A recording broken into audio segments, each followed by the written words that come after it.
Some of you might realize that I lost my service dog back in November.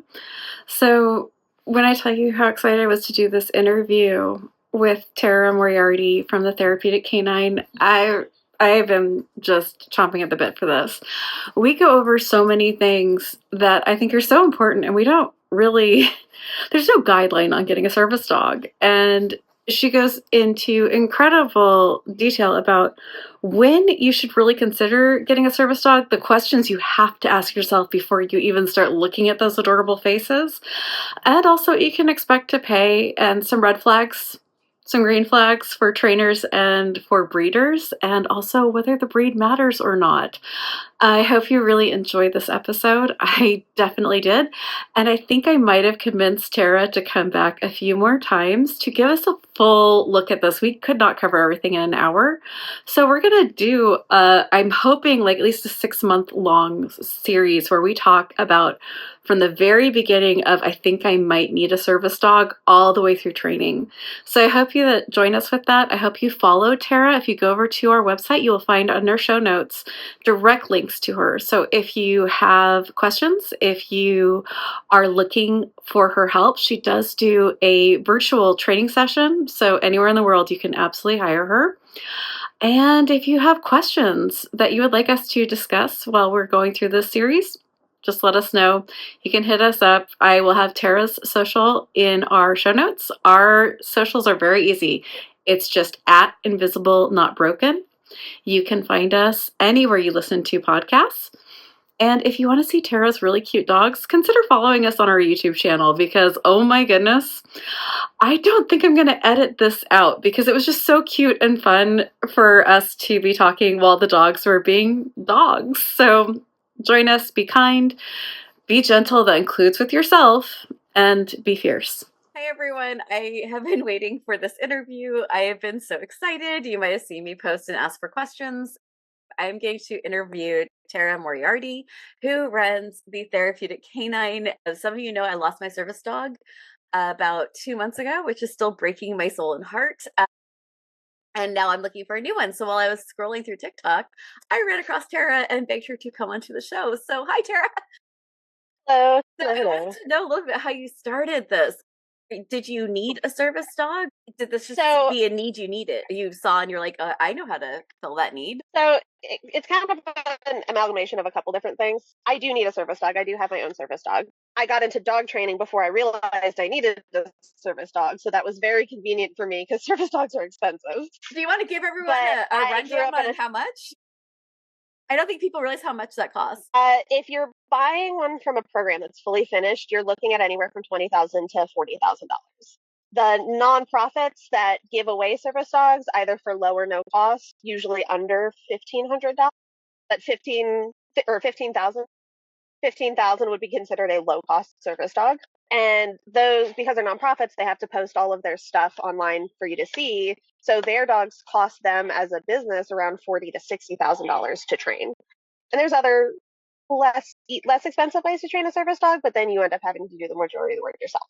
And that can still be pretty expensive depending on how much dog training skill you already have and how much you need to pay to learn to do the training. And so They're not cheap. This is like where I'm like spinning, just like personally, and I'm sure like if you, as you realized that you needed a service dog, you were like, this doesn't feel feasible because a lot of the lower cost programs you have to live in for a while. So the problem with the lower cost ones is they're very limited as to what service dogs they give to people. So if you are blind and you need a guide dog, you're good. Those are the most that you have the most options. Those are usually free. If you're a veteran and you have PTSD, you have a lot more options these days as well. And there's a couple other like mobility type things that are fairly common and easier to find help for.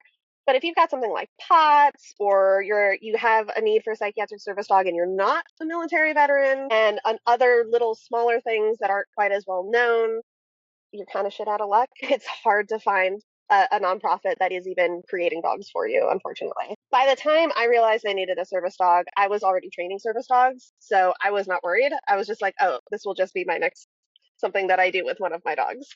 I got lucky in that regard, but yeah. How did you get into training dogs? So I got into training dogs because I had a crazy dog. I can relate. Most trainers. Yeah, as is true for most trainers. I had gotten my first dog out of college. I never had dogs growing up. My dad was allergic, so it just wasn't a thing that we did. I got a foster dog for the last 2 weeks of college, right before finals. The local shelter was like, "Hey, college kids, you want to hold some puppies for us?" And of course, That is like, "Heck unfair. yeah!" That's almost as part of student loans. I still have that dog. He's wonderful. He's the best. He wasn't the problem child. It was the second dog that came in. My ex named the dog Havoc, and he promptly lived up to that name. So, Careful on naming things, people. oh yeah. And he was a super sweet dog, but he was very fearful, and he would show his fear with his teeth. He had no issues about that, even at 4 months old when we first got him. And he grew up to be a 75-pound German Shepherd Husky mix. So it was a lot. Oh, It was a lot. all of those. Yeah. Oh, Yeah. if you are Hi. listening to this online, I highly recommend going over to our YouTube channel. You can find us at Invisible Not Broken on YouTube, and you get to see dogs. And This in is this Donnie. day in the world, you get to see dogs. Like this is what makes people happy right now. I didn't know you could see me, but I this is Bug. This is the college kid I want to puppy snuggle that I that got. dog more than I can express. Like that He hit would my love heart. that. That is his Yeah, favorite thing. He's actually a therapy dog. So that is his all-time favorite. that makes my heart so. Yeah, he had like the exact expression that my little service dog used to have. Like looks like way too much like Kirk, and I was like, I really miss my puppy now. And this one's Donnie. He was my current problem child. He's not a problem so much He does anymore, but not. he He was. says you're lying. Those puppy eyes say mom is apt. I am an Oh, angel. I have never done a wrong thing in my life. No, he absolutely just he called you out. don't believe him. Don't believe him lying to your face. A halo and wings go by when he walked behind you. No, that dog, angel dog. He is wonderful. He is my kind of dog. I love his personality, and I all of the things that were problematic with him are like my favorite things.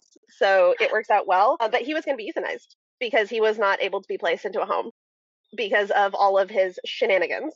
And it's also a breed that people just see that face shape and they're like, oh no. Yeah. Yeah. Like This yeah. face shape, and his favorite thing at the time was to be jumpy, mouthy, bitey, boing, boing, boing all over the place and biting at the leash, biting at clothes, biting at whatever was closest. And that was how he said hi. So he was biting people out of love, but Yeah. biting people. Yeah. I can see where like I mean I Mhm. love dogs and that would make me very nervous. Yeah, he's a lot of dog, but he's a good boy. You can't go steal the snacks from over there though. That's cheating. So how did you teach yourself how to, or did you take classes at first? You just saw you had a dog that really was going to be a problem and you had to Yeah. solve it. And to hire a dog trainer can be very expensive. So I'm guessing you taught yourself or you took a class and learned something? So we did hire a dog trainer.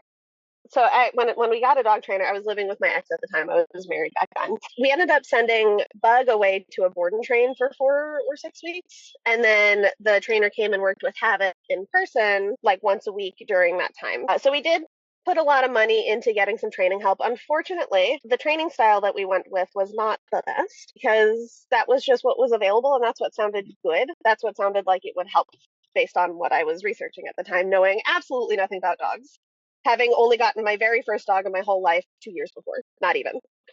Hey, can you chill, maybe? Problem child. But so I did that for a while. I got really into that side of training. So just for the non-dog people out there or anybody listening in who's unaware that there's this huge war in the dog training world, there's a methodologies war. It's not that serious, but Just read people have big parenting opinions. TikTok. Go to Yeah. parenting TikTok. It's the same, Oh, almost exact it's arguments the as dog talk. same thing. It is the exact same thing, but with two different outlets. Go for it. Yeah. But yeah, so I found a trainer that used prong collars and e-collars on pretty much every dog she worked with, and she was a good trainer. Her intentions were good, so I don't want to like say that she was a terrible person because she wasn't. And she helped me a lot at the time. But I had a prong collar on my 4 month old puppy, and by the time he was 6 months old, I had an e-collar on him. And instead of seeing his behavior for what it was as fear and the need to feel safe, barking, lunging, biting that he was trying to do was seen as disrespectful and rude, and we had to stop it with punishment, which ended up making the behavior a lot worse over time. So I worked with that trainer for a couple of years, actually on and off, not quite to the level of a mentorship, but close, because I was always asking her questions. But we got to the point where she couldn't really give me any more information to help with Havoc because Havoc was still having all these problems. And his main problem that stuck with him that I could not get rid of until 3 years later was he was afraid of his crate and would resource guard it at the same time. So he'd run in, flip around, stick his head out, and try to bite you as he closed the door because he didn't want to be in there, but he also didn't want you touching it. So we managed most of the other behaviors that were problematic. We played whack-a-mole until they only appeared in that situation, unless there was something like big change going on. Then all the other ones would pop back up again. But then we moved. My ex was in the military. I was also in the military for a while. He was active duty. I was the reserve. So we moved to another state, several states over. And the move was hard on the dog, Havoc. He did not like that. It was hard because moving is new and scary, and he was still terrified of the world, and we still didn't know that. Landed myself in a dog training, a 6-month dog training master trainer course with the same style of training. Okay, can I get you something that will help you be quiet for this, maybe? You had something and you ate it way too quickly. Can you be a little slower with this one? Thank you. I promised he would be slower with this one. I heard it. He said yes, absolutely. Give me the thing. It will get a full 3 nanoseconds instead of 1. Yeah, I give it maybe 2 minutes, but maybe. Hopefully he'll settle. He's learned very well that if I'm on Zoom, I'm trying to do something. So if he misbehaves, he can get whatever it takes to shut him up. That is a training problem that I and dog TikTok, that kids and dogs almost don't be offended. I'm going to go ahead and be offended. I don't have enough energy to care. But I swear, the stuff you're talking about, I think any traumatized child just hurt you. And anyone who had post trauma as a kid, where your fear responses were met with, that's disrespectful, go to and so you all if you've experienced that, you probably end up stopping the behavior in front of your parents. This is Yep. You cannot think about another creature saying that doesn't have empathy and sympathy and understanding, because that's very similar to how as children we reacted. So when we trained our dogs with fear, and yeah, sorry, that's just a little predilection I have. We had a dog trainer who was very that guy, that guy, and I won't train a dog without prong collars and e-collars. You've got to put your foot in front. I'm we're done here, thank you. I realized I just paid you $300 for you to tell me how to be mean to my dog, but and I'm sure you think it's a good idea. I could not do it. Yeah. But again, I'm not a great mom either. I'm so bad at punishing my children. I'm horrible at all of this. Discipline is not my strong suit. For myself too. I've gone from one extreme of the dog training world to the total complete opposite. Where I was that person too for a while of do it or else because I said so. Because I kind of grew up that way. I was in the military, which is very much that way. Handle fear responses in the military and give you no cookies and milk. No. Do it because better military. I think I'm just saying. But then, as I was going through all this training and stuff, and it wasn't working. So that school I went to, that 6 months of school, I learned a lot. I learned a lot of cool stuff. But it didn't help my problem. So I went specifically because they were supposed to be some of the best people to work with aggression. And I didn't actually learn how to make any difference in Havoc's behavior in the entire 6 months. I learned to throw hot dogs in the back of the kennel and close the door faster. That was about it. Because none of the things that they do to stop behavior like that work, because their choices were punishment, right? So you're barking at me, I'm going to make it stop. And Havoc very much said, no. You tell me no, I'm going to tell you no back. And it's going to be twice as loud. So after leaving that school, I started looking for other things. And it took another couple of years, but I finally found my way all the way to the other end. Now I would consider myself a positive reinforcement based or a force-free dog trainer, which I find laughable because 7 years ago I was the total opposite. And I laughed at trainers like me and I thought they were stupid because you have to tell your dog no. Turns out you don't. And it actually works better when you don't. But TikTok told me it's the same thing because when I got on TikTok, I found the dog trainers and I found myself on gentle parenting TikTok, and I have no children and I have no plans to have children. But because of the way I work with dogs, I am on gentle parenting. Yeah, I hear that. It's very entertaining because the similarities. I didn't have Instagram, TikTok. I don't think was even existing when I had my kids. But the gentle parenting was I was using it on both. I was using it on our dog and on the kids at the same time, and that was really helpful. And in my marriage, people think gentle parenting is oh, this is what you do as someone who's you're in charge of. No. This is a kind way to be with other people and to help someone who is frozen in a moment and to help them communicate. Anyway, gentle parenting and dog training has a lot in common. And I do think that there is still that misconception that if you're, gentle parenting or you're using force-free training, your dogs have no rules or your children doesn't have no rules, there's no boundaries, there's no discipline. That's not true. You can have discipline and boundaries without having to tell them no. I ask more questions. Like, was that really what we were supposed to be doing? I don't know. Yeah, I don't know how that works in dog training world, but in parenting world, it's like, is this the relationship you want with me? Yeah. Because if you're not telling me the truth, I don't get to have the relationship I want with you. I don't know if that's what you want with me. And man, if that didn't work well, I was panicking. I just pulled whatever I could out of my head when I'm dealing with a 12-year-old. I was like, I don't know what to do here. We're just going to talk to you like I would talk to my friend. Yeah. It worked out. It worked. I've found that it works very well. It is, obviously you can't talk directly to a dog in the same way. But if mistakes are happening, that tells me I'm doing something wrong and I'm not communicating well enough. And we develop like a communication system between us. So my dogs can tell me what they need, not with verbal words, but my dogs are pretty clear about what they want when they want. And I have a way to say, sure, we can do that, or not right now. That's not something we can currently do without having to use punishment. So it works out very nicely, I find. Do you know when, like, maybe this isn't your area, we could definitely like work with that, but when do you know you need a service dog? Like, I feel like it's almost like a wheelchair. No doctor told me, they actually told me the opposite, and I really needed a wheelchair. So, and I don't think any doctor, like, unless blind, or like the main things you think of with a service dog, were like, this might help you. I think that a lot of people with POTS or diabetes or heart murmurs, like, or ADD or post trauma, no one sits you down and goes, hey, this might really change your life.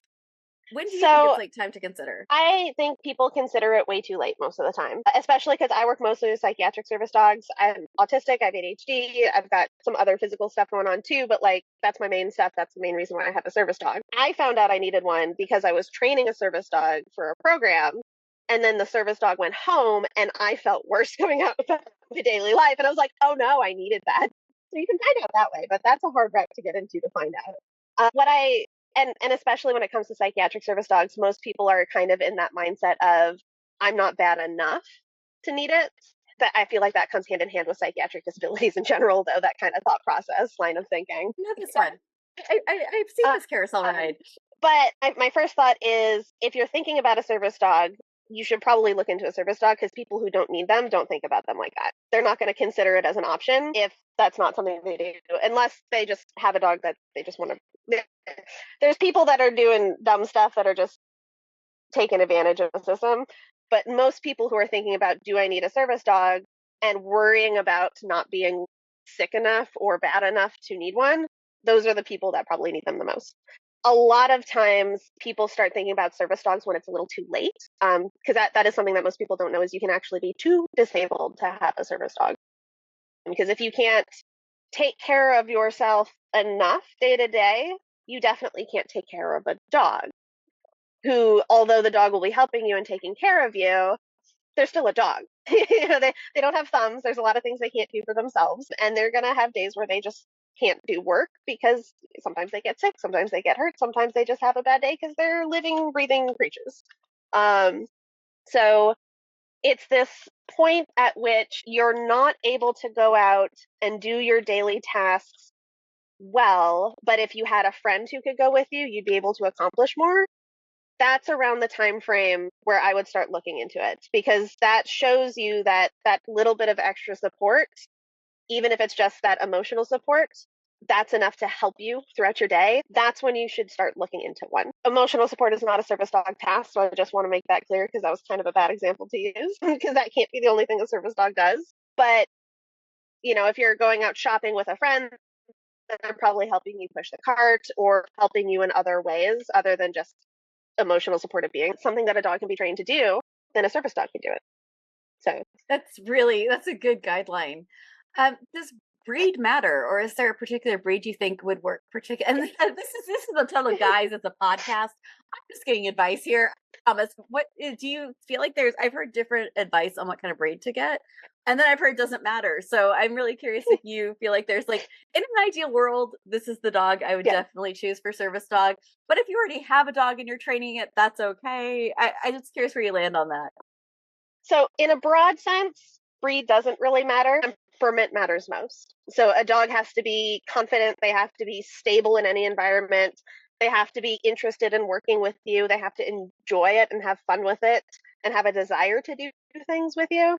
And they have to be able to be calm, cool, and collected around dogs, kids, animals, busy city life, quiet rural life, anything and everything. Like the epitome of a perfect dog, which is hard to come by. So if you have a dog with that temperament, the breed is irrelevant. And legally, you can have a service dog of any breed. That being said, finding dogs of that temperament, hey, Donnie, you can't steal his stuff. This is Oh my speaking god, of seriously. temperament. Like watching I will release this unfiltered on YouTube just because I have been like, if you see my face, I am trying not to laugh half the time because the side eye this dog gives make me just reconsider my entire life. Like this dog gives the stankiest side eye. I would be like scared for like my soul, like looking into that dog's eyes. Like he sees everything, knows everything, and does not approve. Remember That's how I said they're good at communicating what they want? Yeah, yeah. he This wants is it. me to be doing something else. This is hilarious. So the breed doesn't necessarily matter. But Yeah, do so you the breed have like doesn't matter. Donnie, you can't be doing that. but if you're trying to The narrow breed, down like no particular person in yes, mind here, but if you're trying to narrow down what yeah. kind of puppy to get, I've heard like poodle, German Shepherd, Labrador. Yeah, so the breed doesn't necessarily matter, but the likelihood of finding the perfect temperament in the vast majority of breeds is like 1%. So they're called the Fab Four, which is silly because there's really only 3 breeds that people recommend anymore. Okay. But it's Labrador Retrievers, Ringo. Labrador Retrievers, Golden Retrievers, Standard Poodles, and then the 4th of the Fab Four, depending on who you ask, is either Collie or a German Shepherd. Both Collies and German Shepherds don't always make the best service dogs. They are sometimes a better choice than other breeds, but I wouldn't consider either of them part of like the Fab breed because they have more sensitivities that can pose more problems, so they're a little bit more difficult to work with. And I say that with a German Shepherd as my current service dog. Do as I say that as mine with a Malinois mix with a Shepherd. And it was not intended that he would be my service dog. He just decided that was his role. Yeah. So Labs, Goldens, and Poodles are the standard because those breeds specifically, the hunting stuff they've been bred to do actually works out perfectly with what you would need a service dog to do. They're ready to go all day, go out somewhere, hang out, be calm, and like sit still and be bored for most of the day. Then the hunter sees something, they shoot the thing, then the dog gets to go run, do a big activity, bring the thing back, and do something for their human, and then they go back to chilling and doing nothing. And that is service work. Is you're sitting around 90% of the day just hanging out while people go about their daily lives, which is usually working and usually requires sitting still and doing nothing. And then every once in a while you have to get up and do something. And it's really important when you do it, and you should be enthusiastic about it and on point and looking for that. And then you settle back down again. I just realized you called me a Labrador, and I'm totally fine with it. Totally good with it. Labs are pretty great. I have accidentally become a lab person. So I never thought I would be, but I have accidentally become one, working with them as service dogs. They're wonderful. I wish that the general public actually knew about service dogs, because I feel like there's a lot of miscommunication, especially with emotional service dogs. Not to say that's not a very important part of the service dogs, but there are people who do not have properly trained emotionally service dogs or just are bringing in pets to public spaces. Is there something you wish just like the public knew about service dogs that you were like, I could tattoo this across the sky? There are so many things. I have many things. There's a lot. That's just the rest of the episode right now. Here is what I want you all to know. Pretty much. There's a lot of things. And it's just a lot of the internet hasn't helped. But so the main thing, one big thing is that service dogs and emotional support animals are legally 2 different things. They both serve important roles, but they are legally 2 very different things, and they often get misconstrued for the same thing, especially when we're talking about psychiatric service dogs. Service dogs are task trained in order to mitigate a disability specifically, and they're trained for public access. But legally speaking, they have to be non-disruptive in public, potty trained, and know at least one task that mitigates that person's disability. That's the bar. The bar is on the floor, but that's the bar. A well-behaved dog that does at least one thing to help you with you having a disability. Real quick question about that. Can a manager ask your dog to perform that task to prove that? No. So stores and businesses and public places that you go into with your service dog, they can ask you 2 questions. The first question is that a service animal? Yes or no? And then the second question is, what task or work does your dog perform to mitigate your disability? So you can tell them, if you don't want, like, you do not have to disclose your disability. So I don't have to say I'm autistic because that's not what task or work my dog does for me. That's just what I have. But you can say something like, my dog does nonviolent crowd control for me. So he stands behind me and does body blocks. So I have like a personal space bubble. So I say he does that. Oh my God, that's a thing. And there's a couple other things.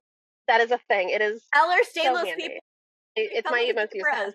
Yes, you want this, zebras. This is what you want, Ehlers-Danlos people. You want crowd control. Oh my God. Yes.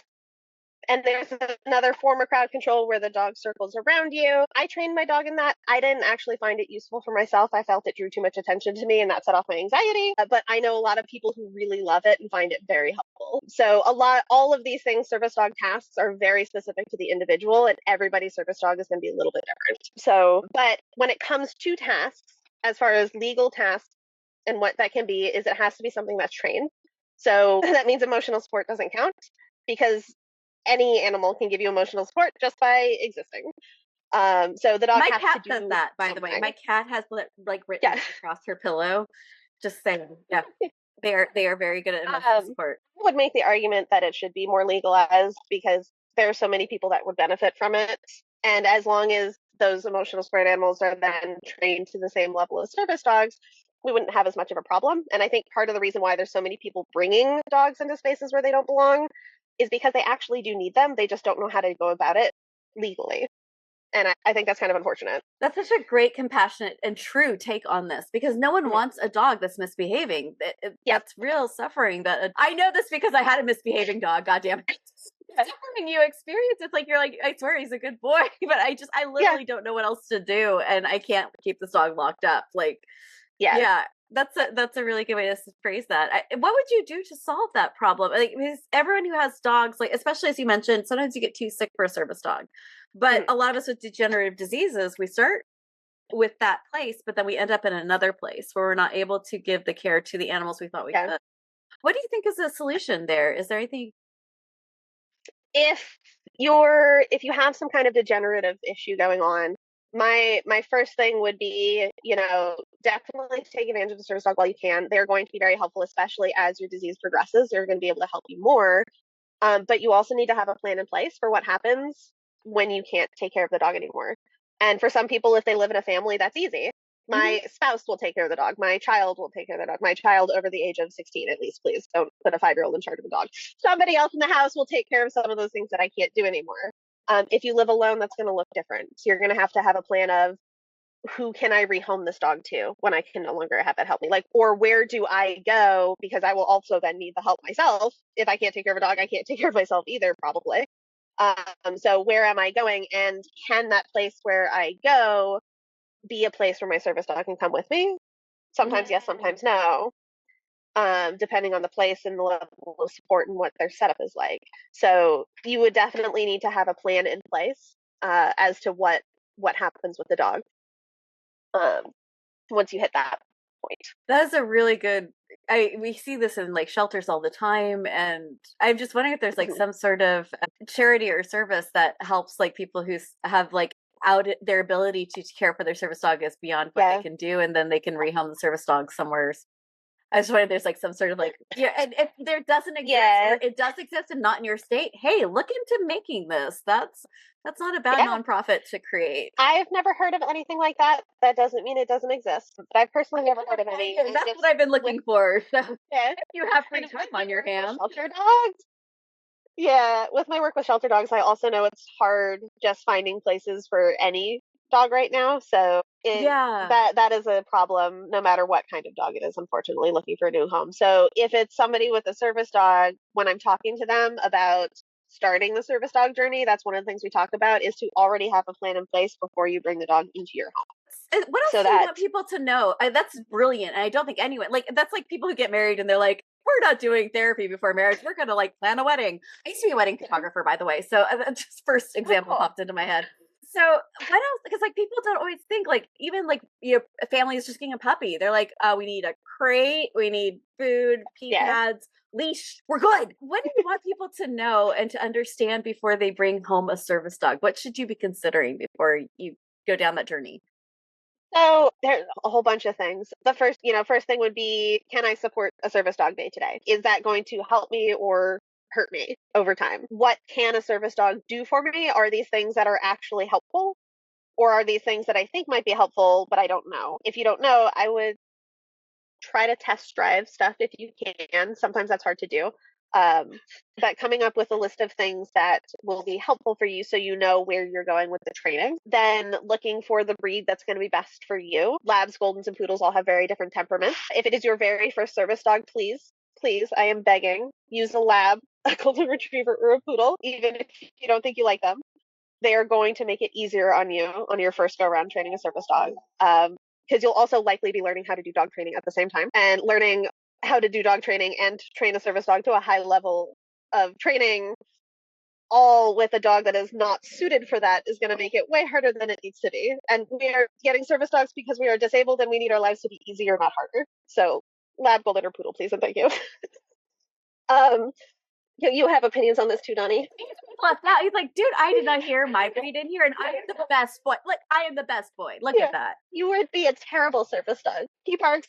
He barks at. He's dog reactive, and he was stranger reactive when I got him. Now he is just dog reactive, but none of that is good for service dog. Real quick, Breed, before we go into another thing, trainer. I am ADD. Have a trainer lined. Yeah. So dog breed, where the dog's going, if something happens, what tasks you want him to train, and find a trainer. If you can find a trainer before you purchase a dog, the trainer will probably help you find a good dog too.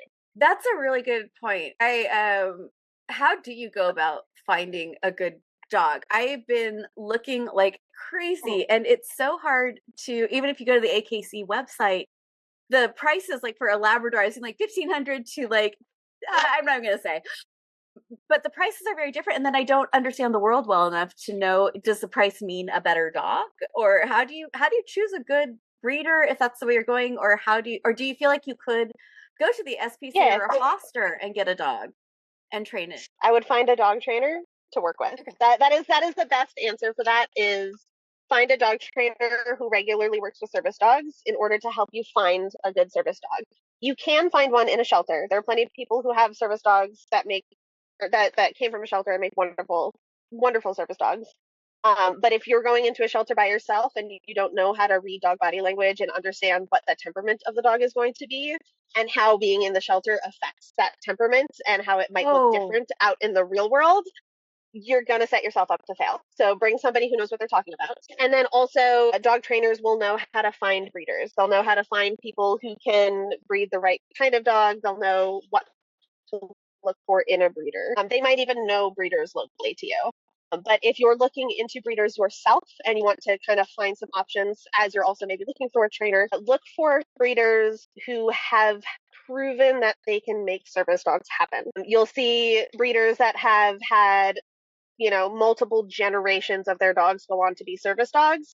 That's the breeder you want to work with, versus somebody who says, I do breed labs or goldens to do hunting and service dog and sport and this and that and the other, but they don't have any examples of dogs that have actually made it as a service dog. I would not probably go with that person. Because if they can't, if the lines of dogs, the generations of dogs haven't proven they can do the work, you're taking a much bigger risk that the dog you get in isn't going to be able to do the work than if you buy from a breeder who has proven that. How would do you call each breeder and say like, hey, are your puppies like helping people, or are they just out hunting, or like, how do you find out if that's actually the thing, or how do you find out that that's not the thing that they say? Yeah, so a lot of breeders who do train or do breed for service work will put it on their website because it's something they're proud of. It's something they want to share with everybody who comes to find their dogs. They want it to be known that this is what they do. And a lot of breeders will have examples. So maybe it's not necessarily on their website. Sometimes it's the dogs they're breeding. Like, I am breeding this dog A to this dog B, and dog A and dog B are both successful service dogs, or they have on their Facebook page or their social media, like, oh, this dog from litter A has graduated their service dog training now, and this dog from litter B has been a working service dog for like 6 years now, or something like that. I will say, though, there's a lot of breeders, especially older breeders, that are probably more experienced, that just don't have a website or anything helpful to find information on them. So then sometimes you do have to kind of call around and know people who know people to be able to find them, which sucks. but that's kind of how you know they're a really good breeder in some ways, is that people know about them. They know their dogs are really good, and you have no way to find them unless you know somebody who knows them, because you usually have a pretty long wait list to get a puppy from them as well at that point. That's why they're hard to find. There's no need to advertise. That's yeah, I think that's what I'm running into there. And so I have the same question that for service dog trainers, because we're like, I'm on TikTok, and then you see the really flashy trainers who are like, I just got this dog who mauled a person 5 minutes ago, and now it is walking loose leash by my side in just 60 seconds of being around me. We get a lot of like showmanship. And I'm thoroughly entertained, by the way. I cannot tell you how many dog training videos I watch of like the Malinois climbing up walls. Entertainment, I guess. Crazy world. But how do you find a good dog trainer, and what should you really be looking for? And also, I know that the cost is going to vary depending on where you're at, but what can you just like ballpark expect to pay? So like, what should you be looking for? What are the red flags? What are the green flags? And a general idea of cost. We'll start with cost because that's the easier answer. On average, you're looking at paying around $150 to $200 an hour for private dog training. Some places you can find it lower. Some places, some trainers in particular, it's a lot higher. But $150 to $200 per training lesson, per hour of training lesson, is pretty standard for the majority of trainers, at least the ones that I know in my area and the people that I've been around. And some of the business programs that I've been in, that's where they kind of recommend. And if you're looking for like a board and train, you're looking at roughly $1,000 a week that you're going to spend, and that's pretty standard. So if you do a 4-week board and train, expect to spend $4,000 or more. They're not cheap. So that's the most expensive hobby you can have. Like, there's no more expensive hobby you can have than to get disabled. Yeah.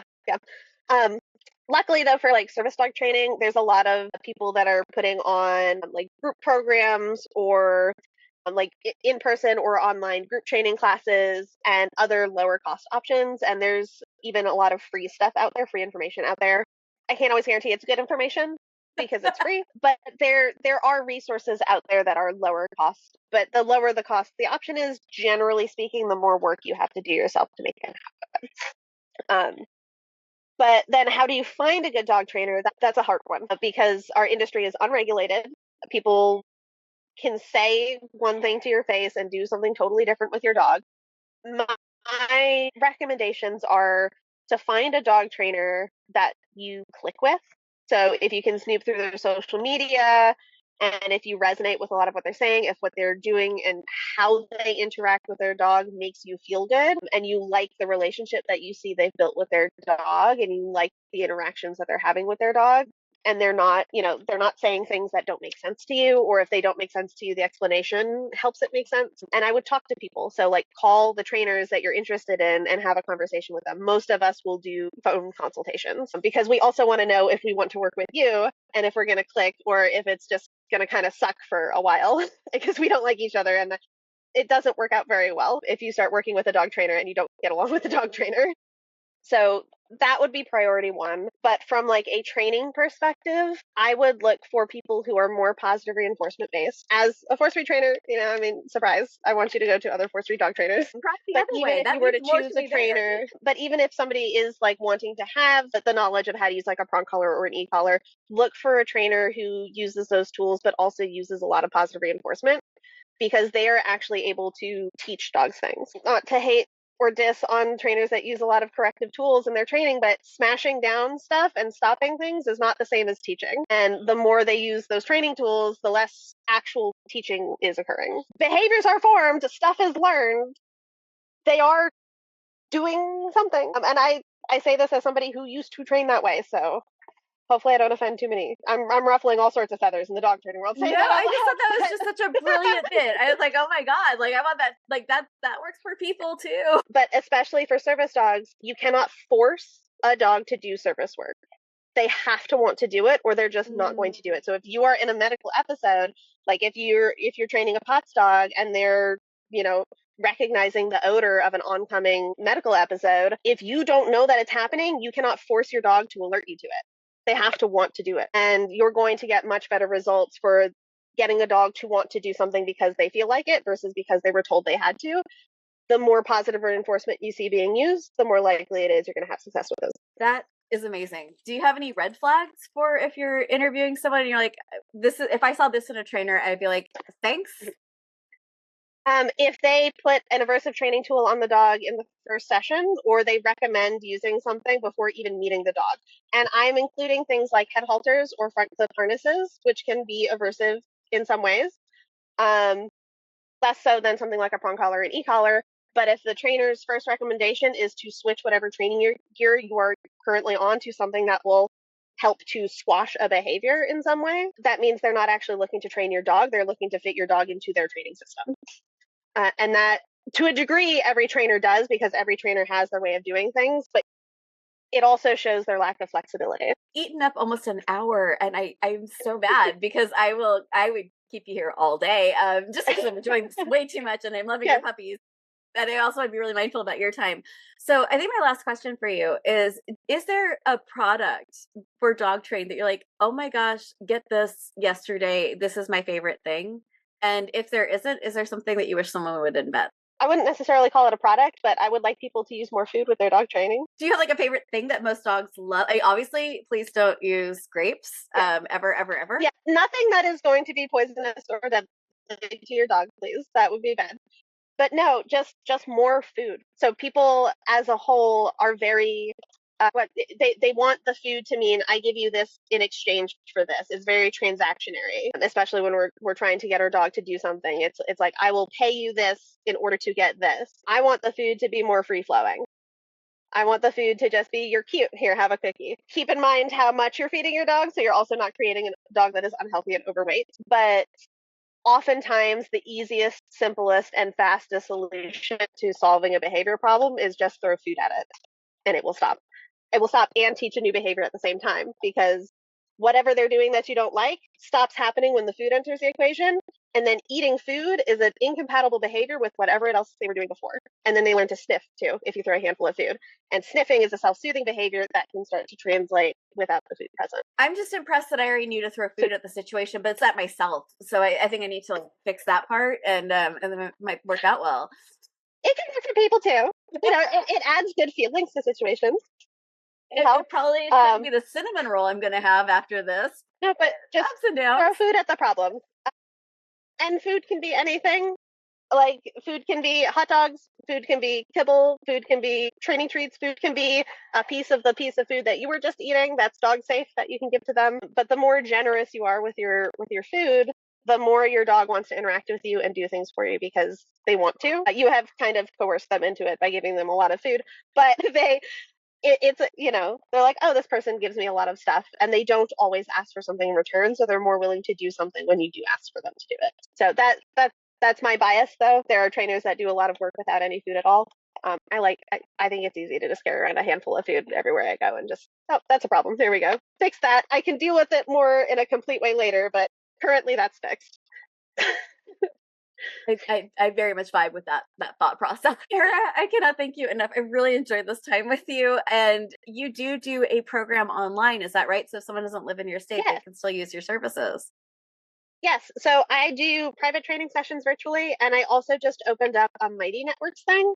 I opened it up in all of the confusion with TikTok dying, so I am making it up as I go. I have ideas and thoughts and concepts of plans for what I'm going to do with it, but it is very new, and I'm still kind of learning how the platform works as we're doing this together. But I am starting a Leave It challenge in February, so that's starting on Monday. I don't know when you post this. You know what? I will switch it. I will post this one before Monday. So if you are listening to this, you go right to our website. It's invisible.broken.com, and we will have a link to Tara's website right at the very top, so you can go right to the link tree into the website. And if you have a dog, you can participate in the Leave It challenge, or I'm sure as a human you could probably try a Leave It challenge with a cookie. I will be less able to do this Leave It challenge with a cookie than any dog.